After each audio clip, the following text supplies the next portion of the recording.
গাজার সার্বিক পরিস্থিতি আমাদের পর্যবেক্ষণে রয়েছে। সেখানে প্রচুর মানুষ না খেয়ে আছে, অনেক বাজে ব্যাপার ঘটছে। আমরা গাজার বাসিন্দাদের যত্ন নেব। গাজার পাশে দাঁড়ানোর বড় বার্তা দিলেন ডোনাল্ড ট্রাম্প।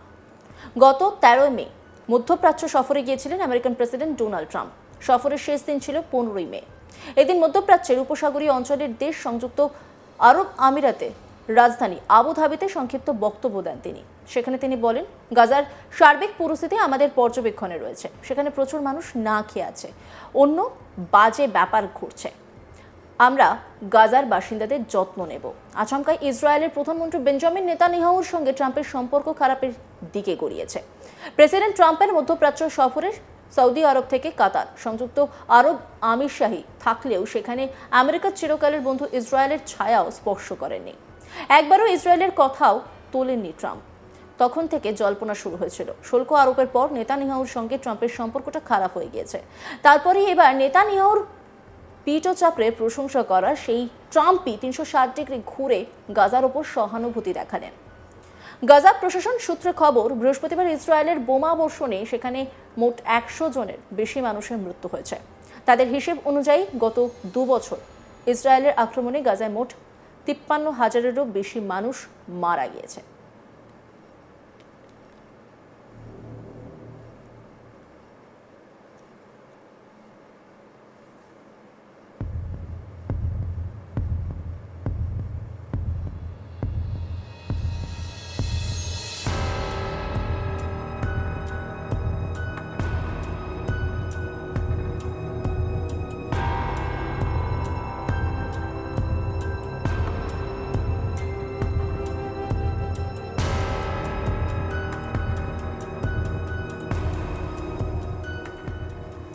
ইসরায়েল ও ফিলিস্তিনের মধ্যে চলা ভয়ঙ্কর যুদ্ধে 1.5 বছর হয়ে গেছে। আর সেই যুদ্ধে অসংখ্য অসহায় মানুষকে বিনা কারণে প্রাণ দিতে হয়েছে। নিহতদের তালিকায় ছোট থেকে বড় কেউই বাদ যায়নি। ভয়ঙ্কর সমস্ত মিসাইল হামলায় ভেঙে গুড়িয়ে গেছে শতাব্দী প্রাচীন ঐতিহাসিক সমস্ত স্থাপত্য, বাড়িঘর। 1 বছর ধরে চলা এই সংঘর্ষে কত ক্ষয়ক্ষতি হয়েছে ইসরায়েলের, এই নিয়ে দুনিয়া জুড়ে জল্পনার মধ্যেই তার খতিয়ান প্রকাশ করেছে আইডিএফ। সেখানে আইডিএফ এর দেওয়া পরিসংখ্যান তুলে ধরা হয়েছে। ইহুদি ফৌজের দাবি, গাজায় হামাসের 17,000 যোদ্ধাকে শেষ করে দেওয়া হয়েছে। ফিলিস্তিনি বাহিনীর অধিকাংশ মাথাকে আকাশপথে হামলা চালিয়ে খতম করেছে ইসরায়েলি বায়ুসেনা। এখনো পর্যন্ত গাজায় ফিলিস্তিনের 40,000-এর বেশি গোপন ডেরা ভেঙে গুড়িয়ে দেওয়া হয়েছে বলে দাবি করা হয়েছে। 2023-এর 7 অক্টোবর ফিলিস্তিন অতর্কিতে হামলা চালায় ইসরায়েলে। মৃত্যু হয় 1200-র বেশি সাধারণ মানুষের। এই একই বছরে এখনো পর্যন্ত কম করে 41,000 ফিলিস্তিনির মৃত্যু হয়। বেসরকারি হিসেব আরও বেশি। দক্ষিণ ইসরায়েলে বড়সড় অ্যাটাক করে ফিলিস্তিনি সেনারা। 1200 বেশি মৃত্যু হয় ওই এলাকায়। বহু মানুষকে ফিলিস্তিনি জঙ্গিরা বন্দী করে নিয়ে যায় বিতর্কিত গাজা ভূখণ্ডে। যুদ্ধ ঘোষণা করে দেন ইসরায়েলের প্রধানমন্ত্রী বেঞ্জামিন নেতানিয়াহু। 2023 সালের 13 অক্টোবর বদলা নিতে শুরু করে ইসরায়েল। গাজায় ব্যাপক মিসাইল হামলা শুরু। ইসরায়েল সেনার একটি দল ঢুকে যায় গাজা ভূখণ্ডেও। চলে রক্তাক্ত হামলা। তারপরে 2023 সালের 15 নভেম্বর ইসরায়েলের বাহিনী ঢুকে পড়ে গাজার আল সিফা হাসপাতালে। গাজা শহরের সবচেয়ে বড় হাসপাতালে চলে মৃত্যু মিছিল। ইসরায়েলের দাবি ছিল ওই হাসপাতাল থেকেই কন্ট্রোল করছে হামাস, তাই তারা হামলা চালায়। 2023 সালের 24 থেকে 30 নভেম্বর ইসরায়েল ও ফিলিস্তিনের যুদ্ধবিরতির চুক্তি করে। কিছুদিন বন্ধ থাকে হামলা, বন্দীদের হস্তান্তর হয়, কিন্তু যুদ্ধ থামেনি। যুদ্ধবিরতির পর ফের 1 ডিসেম্বর শুরু হয় যুদ্ধ। মিলিটারি অ্যাকশন শুরু হয় গাজায়। 6 ডিসেম্বর উত্তর গাজায় জাবালিয়ায় একটি পরিবারে 22 জনের মৃত্যু হয়। 8 ডিসেম্বর রাষ্ট্রসংঘের নিরাপত্তা পরিষদে আমেরিকা দাবি জানায় অবিলম্বে যুদ্ধবিরতি হোক। ভোটও হয়। সেই ভোটে অংশ নেয়নি ব্রিটেন। ইয়েমেনের হাউথি জঙ্গিরাও ফিলিস্তিনের সঙ্গে হাত মেলায়। তারপর লোহিত সাগরে হাউতিরা জাহাজে হামলা করে। 2024 সালে 1 এপ্রিল ইসরায়েল হামলা চালায় সিরিয়ার রাজধানী দামাস্কাসে ইরানের দূতাবাসে। ইরান জানায় তাদের একাধিক আধিকারিকের মৃত্যু হয়। এরপর 2 থেকে 6 এপ্রিল ইসরায়েলে ব্যাপক বিক্ষোভ শুরু হয়। বিক্ষোভকারীদের দাবি ছিল ফিলিস্তিনি জঙ্গির ডেরায় বন্দী ইসরায়েলিদের অবিলম্বে অক্ষত অবস্থায় মুক্ত করার ব্যবস্থা করুক নেতানিয়াহু সরকার। চলতি বছরের 13 এপ্রিল ইরান ঢুকে পড়ে যুদ্ধে। কয়েকশো মিসাইল ইসরায়েল হামলা চালায়। 26 মে রাফায় ইসরায়েলের হামলায় মৃত্যু হয় 45 জন সাধারণ মানুষের। নেতানিয়াহু স্বীকার করেন ইসরায়েলের বড় ভুল ছিল।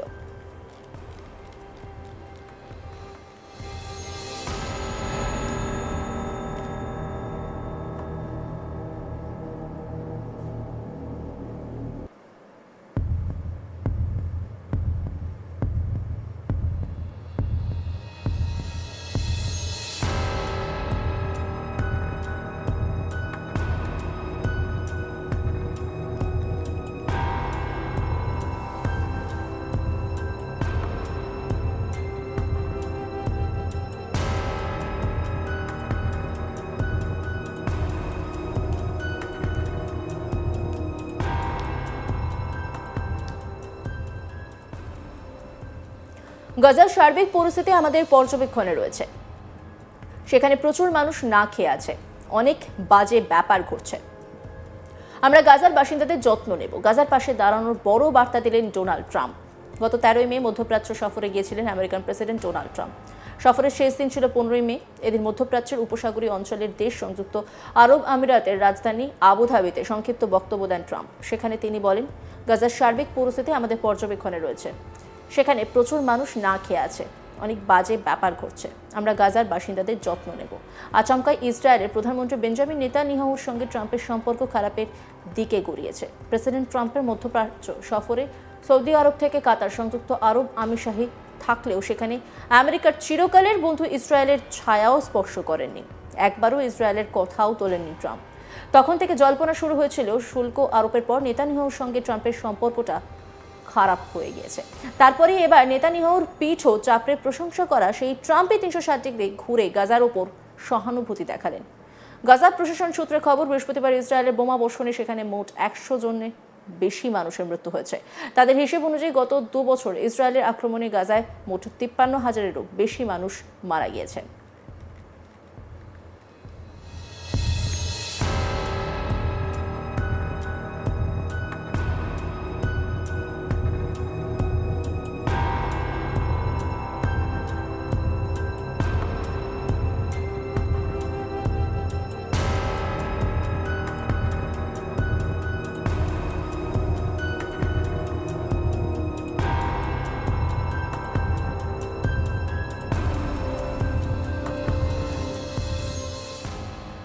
ইসরায়েল ও ফিলিস্তিনের মধ্যে চলা ভয়ঙ্কর যুদ্ধে 1.5 বছর হয়ে গেছে, আর সেই যুদ্ধে অসংখ্য অসহায় মানুষকে বিনা কারণে প্রাণ দিতে হয়েছে।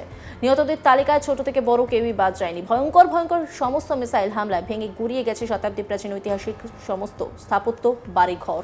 1 বছর ধরে চলা এই সংঘর্ষে কত ক্ষয়ক্ষতি হয়েছে ইসরায়েলের, এই নিয়ে দুনিয়া জুড়ে জল্পনার মধ্যেই তার খতিয়ান প্রকাশ করেছে আইডিএফ। সেখানে আইডিএফের দেওয়া পরিসংখ্যান তুলে ধরা হয়েছে। ইহুদি ফৌজের দাবি, গাজায় হামাসের 17,000 যোদ্ধাকে শেষ করে দেওয়া হয়েছে। অন্যান্য খবরের আপডেটের জন্য অবশ্যই নজর রাখুন আজ তাক বাংলার ইউটিউব স্ট্রিমিংয়ে। লাইক, কমেন্ট, শেয়ার এবং সাবস্ক্রাইব করতে ভুলবেন না।